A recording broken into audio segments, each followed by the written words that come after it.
Assalamualaikum warahmatullahi wabarakatuh.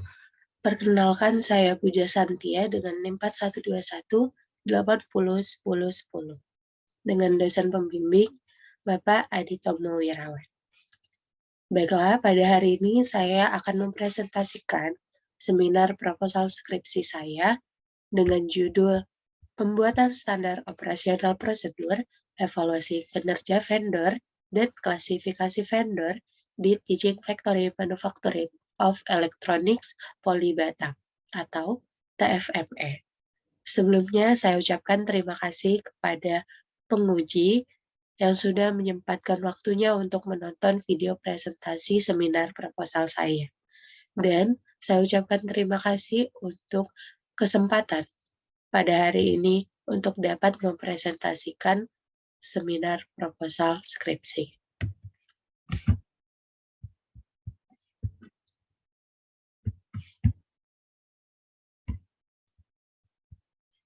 Baiklah, bab pendahuluan. Latar belakang. Latar belakang proposal penelitian saya terdiri dari 4 poin utama. Yang pertama adanya vendor atau pentingnya keberadaan vendor. Sebagaimana kita ketahui, vendor merupakan salah satu rantai pasok penting dalam perusahaan yang berfungsi untuk memastikan perusahaan menerima support barang sebagai bahan produksi untuk menghasilkan laba bagi perusahaannya. Nah, yang poin kedua ada pemilihan vendor. Dalam perusahaan, pada umumnya pemilihan vendor dilakukan agar dapat mengetahui vendor mana yang sesuai dengan kebutuhan perusahaan. Lalu, pemilihan vendor itu sendiri dapat didasari oleh beberapa hal seperti kualitas, kuantitas, dan harga yang sesuai dengan kebutuhan perusahaan atau kebutuhan TFME. Nah, poin ketiga, latar belakang TFME atau Teaching Factory Manufacturing of Electronics Polybatam ini merupakan laboratorium elektronik yang terletak di kampus Polybatam yang juga menghasilkan beberapa barang produksi.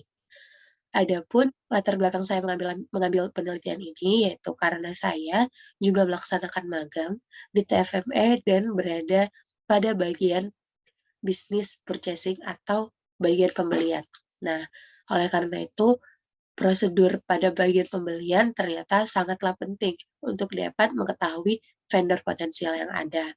Sedangkan faktanya di teaching factory sendiri prosedur pembelian yang baku setiap tahap pemilihan vendornya belum ada. Nah, terakhir, poin evaluasi vendor. Evaluasi vendor merupakan alat atau tolak ukur yang digunakan untuk mengetahui apakah vendor tersebut baik atau buruk, atau apakah vendor dapat memenuhi kebutuhan dan dapat mensupport kebutuhan TFME ataupun tidak. Baiklah, sebelumnya saya sudah melakukan beberapa studi awal yang saya lakukan melalui wawancara kepada pihak TFME terkait tentang purchasing, dan beberapa hal dapat dilihat pada tabel berikut. Pertama, kontrak keberadaan kontrak vendor. Di TFME, kontrak yang ada hanya kesepakatan secara langsung atau secara lisan saja antara TFME dan vendor, dan juga ada kesepakatan otomatis melalui e-commerce pada umumnya. Kedua, adanya approved vendor list. Approved vendor list adalah penilaian-penilaian terkait vendor yang ada. Nah, di TFME hanya ada list vendor saja, namun penilaian secara kualitas, kuantitas, dan biayanya belum ada. Ketiga, ada alur pemesanan barang. Di sini, alur pemesanan barang pada TFME sudah berjalan, dan alur pemesanan itu dilakukan secara langsung dan juga secara e-commerce. Namun, tidak ada prosedur baku di dalamnya. Nah, yang keempat, datasheet. Datasheet atau lembar kesehatan bahan. Di TFME menggunakan bahan-bahan berupa larutan kimia. Nah, namun hanya ada beberapa bahan yang memiliki data kesehatan bahan yang tepat. Kelima, ada prosedur tertulis saat item tidak sesuai. Saat perusahaan atau TFME mengorder barang kepada vendor dan terdapat item yang tidak sesuai. Di TFME belum ada prosedur atau spesifikasi prosedurnya, namun hanya ada spesifikasi yang harus sesuai di awal saat sebelum melakukan order. Yang keenam, evaluasi vendor per periode. Ada, namun tidak tertulis prosedurnya. Yang terakhir, kriteria evaluasi dari pemilihan vendor. Ada, yaitu terdiri dari 3 penilaian, quality, cost, dan delivery. Selanjutnya, berikut dokumentasi wawancara saya berupa audio wawancara. Nah, bab pendahuluan yang kedua berupa rumusan masalah. Adapun rumusan masalah dari prosedur dari proposal saya, yang pertama adalah bagaimana menyusun standar operasional prosedur pada pemilihan vendor. Yang kedua, bagaimana mengevaluasi pemilihan vendornya. Dan yang terakhir, bagaimana mengklasifikasikan setiap vendor agar efektif dan mudah dalam melakukan pemilihan vendor sesuai kebutuhan perusahaan, khususnya TFME Polibatam. Adapun tujuan dari penelitian ini adalah untuk membuat SOP pemilihan vendor di TFME, kedua untuk mengevaluasi pemilihan vendor yang tepat di TFME, dan untuk membuat klasifikasi setiap vendor yang efektif agar mudah dan sesuai kebutuhan perusahaan untuk membuat SOP pemilihan vendor di TFME. Manfaat penelitian. Manfaat penelitian diharapkan pengembangan pengetahuan terhadap pemilihan vendor bagi mahasiswa di Polibatam maupun staf TMME dalam menjalankan standar prosedurnya dapat mengevaluasi pemilihan vendor yang tepat dan klasifikasi vendor yang ada sesuai kebutuhan TFME atau Polibatam. Kelima, ada batasan masalah. Baiklah, batasan masalah atau penelitian data terkait data internal yang ada di TFME berupa pengumpulan data bagi TFME Polibatam.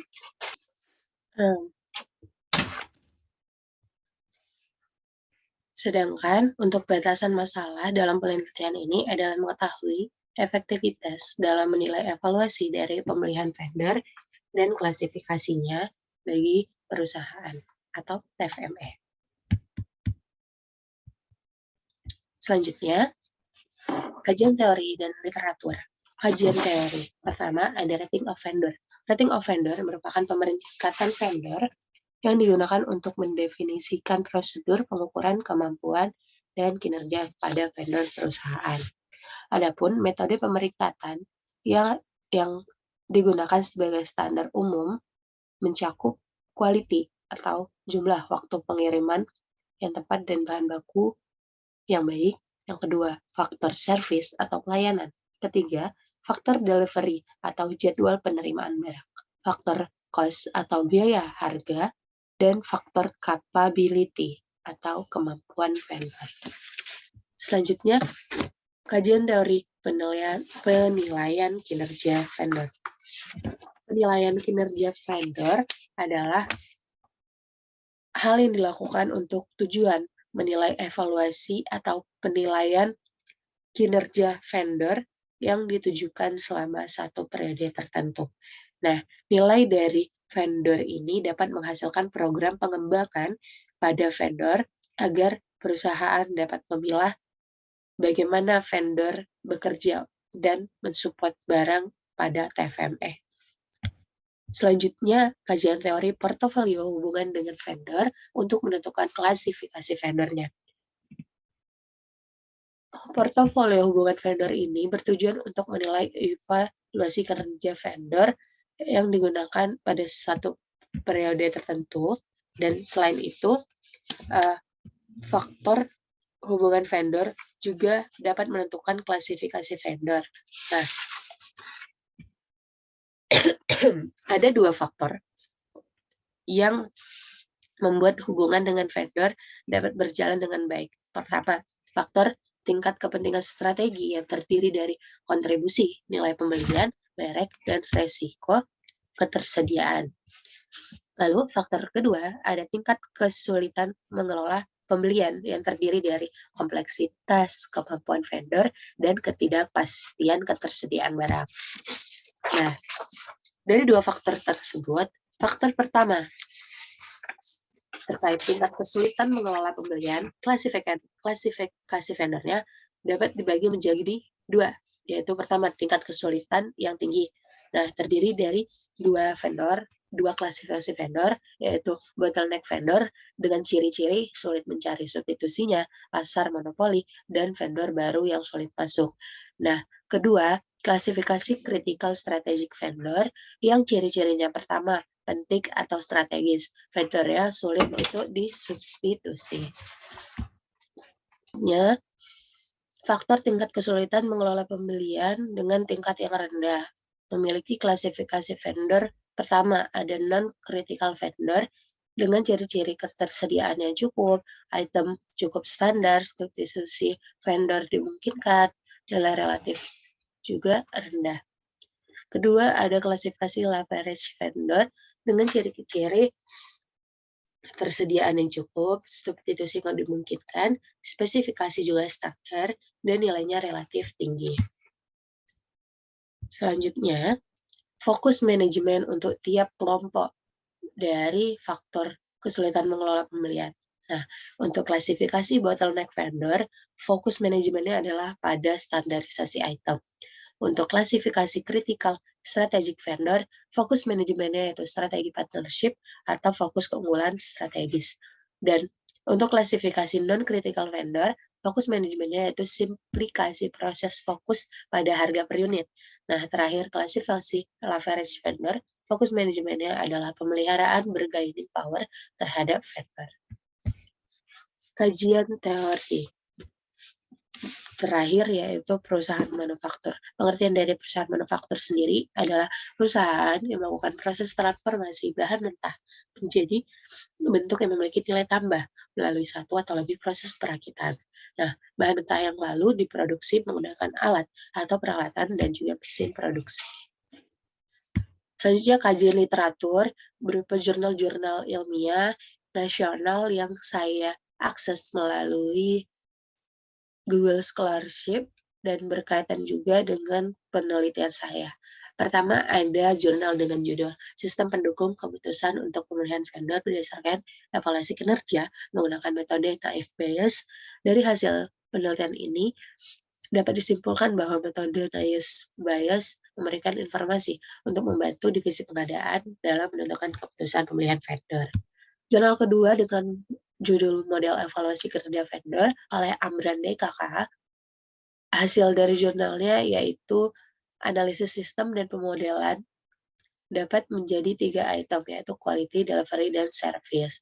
Yang ketiga, ada jurnal dengan judul Analisis Pemilihan Vendor menggunakan performansi supply chain di PT Epson Batam dan menghasilkan penelitian yang menunjukkan bahwa prioritas tertinggi vendor logistik yang dipilih yaitu PT PLS, dan kedua ada PT Royal Plastic, dan pada tingkat terakhir ada PT Interpak Industri.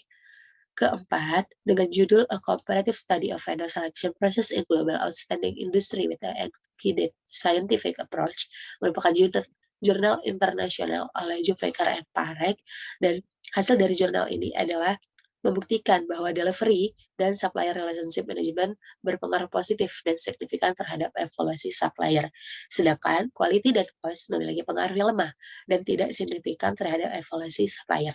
Terakhir, jurnal dengan judul Perancangan Proses Pengambilan Keputusan dalam Pemilihan Vendor menggunakan Ethical Decision Making Framework. Jurnal ini menghasilkan keputusan bahwa penggunaan metode EDMF menghasilkan rekomendasi keputusan yang dapat diambil oleh pengambilan keputusan pada proyek pembangunan yang memiliki kendala dalam pemilihan vendornya. Selanjutnya, metode penelitian.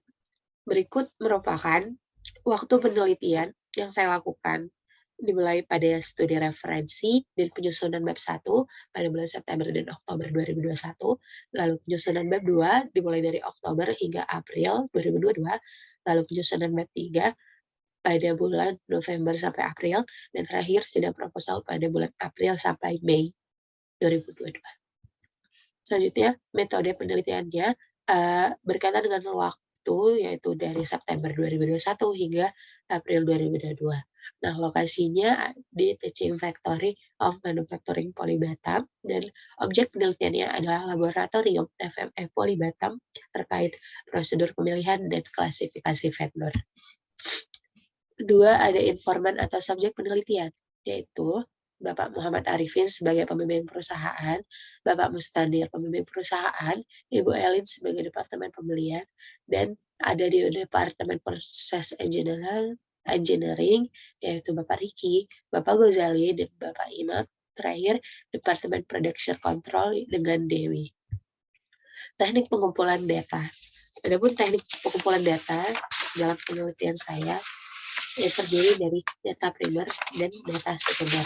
Nah, data primer sendiri adalah data yang diolah oleh peneliti, dan data sekunder adalah data yang sudah ada pada perusahaan, yaitu data-data yang berkaitan dengan data internal perusahaan atau TFME Poli Batam. Selanjutnya, teknik analisis. Teknik analisis yang saya gunakan yaitu analisis menggunakan interview atau wawancara.